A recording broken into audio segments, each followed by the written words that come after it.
Here at home, for a second night, the city's Migrant Resource Center was overflowing. Yeah, so this has left hundreds of migrants sleeping outside the facility this morning yet again. And an online dashboard has actually given us now a better idea of just how many are being processed at the Migrant Resource Center. That's where KENS 5's Sarah Duran joining us live this morning. Sarah, there's many people outside today as there was yesterday.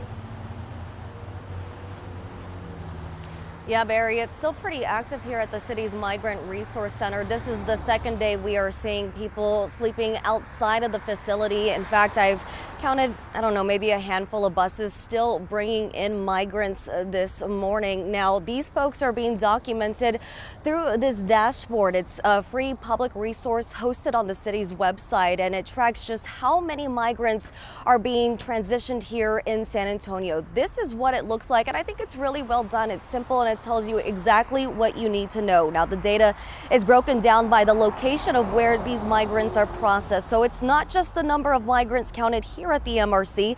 It also includes those processed at the Greyhound bus station and the airport. Now, in the last 30 days, you can see there on your screen, the data shows the city hit its highest count after September 17th. About 1,100 migrants were processed in San Antonio that day. That's more than half of the arrivals recorded yesterday, according to the city's count. Now, with that many migrants, the city is trying to accommodate the influx. It's unclear, though, if the city plans to open up a second resource center. But Mayor Ron Nirenberg told us he's in talks constantly with the Department of Homeland Security. In fact, I was up there this past week to talk about how this is a rapidly changing situation, and it's dynamic. It goes up and it goes down somewhat unpredictably, but we need to maintain close coordination with all of the Border Patrol region officers, as well as our nonprofit organizations that conduct a lot of the operations within the Migrant Resource Center. Yeah, let's talk about those nonprofits for a second. Catholic Charities is asking for donations this morning for the migrants.